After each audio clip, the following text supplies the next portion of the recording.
your cups are still well frothed, for this tale, it is long and it is wide. I acted as the living stable master for the Lady Godiva, Anglo-Saxon noblewoman for 150 years.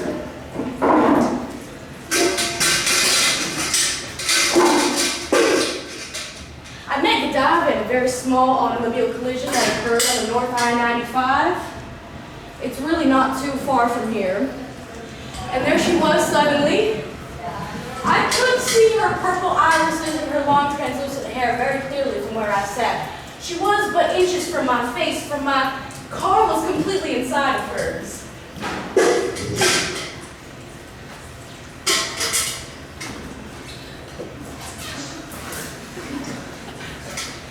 Godiva had been finding herself many evening having arguments over the purple furry curry with husband.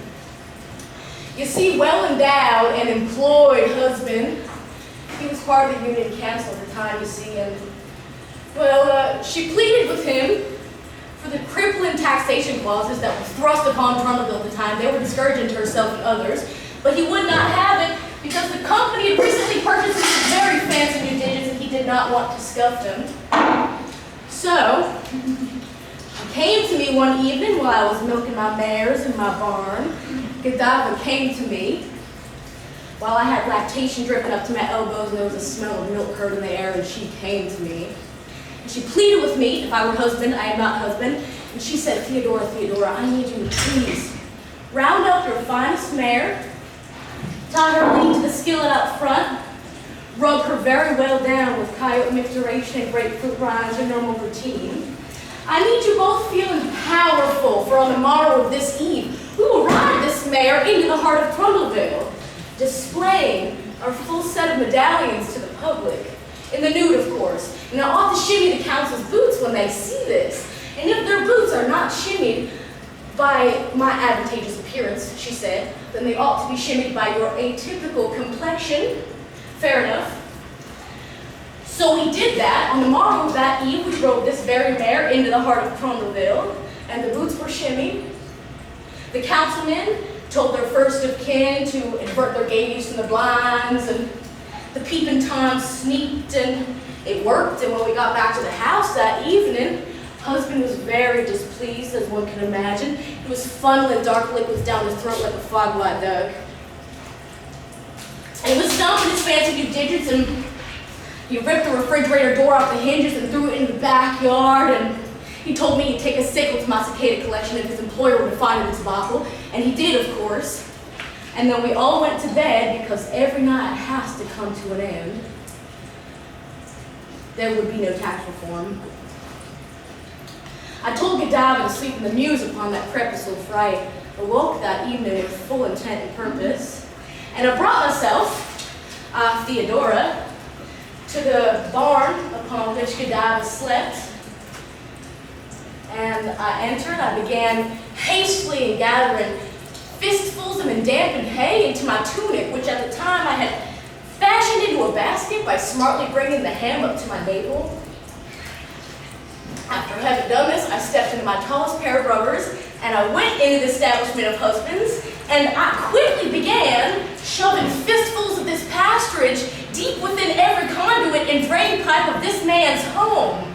And after having done this, I again brought myself, Theodora, to squeak every single spigot, pump every whale, flush every bidet in that goddamn place. And I closed the front door hard behind me with the contents of the drain pipes of husband's home gliding closely behind my ankles. And I watched from the outside. I saw that black water spilling out underneath the door frames. It was rushing and mosh against every single 90-degree angle of that goddamn inferno. And this pool of sludge lifted every single piece of furniture, tchotchke, and grin-crack in the goddamn place. And a tsunami of sorts came and lifted everything out the window down the horizon and disappeared into the horizon, just husband still sleeping included, and the contents of his home right gone on a surfboard of his own raw sewage. I returned to Godiva that evening in our bed amongst the hay. And we spoke of wage gaps and butterflies, and we spoke of naked jockeys and a faulty plumbing. Heed my oration now. Any fancy pants bona fide scientist will tell you one can recognize a liquid by its inclination to fill in a space. One can't help but speculate in this affair, had husband's home been the vessel, then, I guess his squeaky pipes would have been the push.